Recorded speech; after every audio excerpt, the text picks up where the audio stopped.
and welcome to Squid Gaming. Now I know I always bang on about how much I love Metal Gear Solid.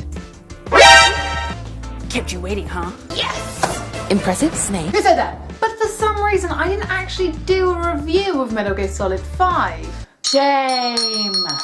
Shame. So hold on to your mechanical limb as I take you through the brilliant yet flawed Metal Gear Solid 5. Now Metal Gear Solid 5 came out back in September but has kept its appeal going strong through both online multiplayer and also a ridiculously long game if you're obsessed with doing all the side missions. So I had a bit of a weird time at the beginning with it. I struggled to get into it, didn't play it for 4 months and then became absolutely obsessed with it, so it was a slow burner for sure. So let's just start this by saying Metal Gear Solid 5 is very different from the other Metal Gear games.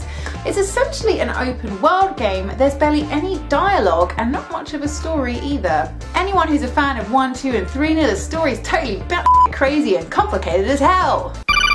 So what you're saying is my brother, who's also a clone, has kidnapped the president and will use his weird robotic tentacles to cause harm, but not to worry too much because this is all a controlled situation anyway?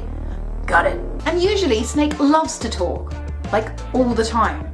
Like he literally loves the sound of his own voice. Snake, what are you doing? I'm just listening to a voicemail I left myself. Yeah, Snake, you're a cool guy. You're really cool. My voice is hypnotic. So as you can imagine, 5 takes a while to get your head around. A huge part of the story is told in optional voice cassettes, and if I'm honest, I can never be bothered to listen to them, so Wikipedia has filled in most of the gaps. I don't think I'll ever get over the fake horror that is Kiefer Sutherland voice acting Snake, but the thing is he barely even says anything anyway, so I'm assuming he was too expensive to say anything in bulk. So what is a Metal Gear Solid without its intense storyline? Well, it's still got some of the same old Metal Gear Solid stuff that you've come to expect. There's an evil guy, he wants to destroy the world, a beautiful lady will make her way in there at some point, and there's plenty of sneaking and stealthing around to keep you occupied. While we're on the subject of stealth, I find the open environments make it so much easier to be rubbish at it. In the early games, if you were seen, you were pretty much screwed. Tight walkways and limited space made being seen an absolute bloody nightmare. In 5 everything is so open that galloping into the distance or even running as fast as you freaking can usually get you out of a tricky situation. Saying that, some of the missions later on require you to complete them without being seen, and that's a lot harder than it sounds. Other than the main mission itself, there's plenty of side missions to keep you occupied, and I am a huge lover of side missions, so this is a massive tick in the positive column for me. The only thing is it falls victim to a trap so many other open world games do too. You can only do the same 4 side missions over and over again in different locations of the map before it all starts to get a little bit dull. A nice way to break this up though is to concentrate on your base. You can explore the area, find some cool little secrets and also develop and improve it. During the course of the game you can Fulton, aka steal, soldiers and equipment for your base, so developing new weapons, getting the best soldiers and maxing out your base is a cool distraction. Plus there's customization, which is really cool. Want a bright pink helicopter? Well by golly Miss Molly, it's yours. You can even customize your dog and co-workers.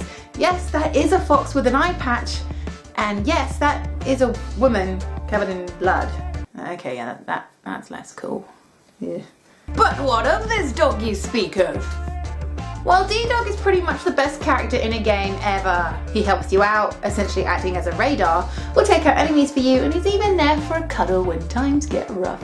So what I'm trying to say is Metal Gear Solid 5 is an amazing game, which I adore, but it's not necessarily an amazing Metal Gear Solid game, if you catch my drift. I know change is good and should be welcome, but with what was essentially the last game of the series, it would have been nice to have it a bit more rounded and neatly tied up. It does have the sexiest sight in video games though.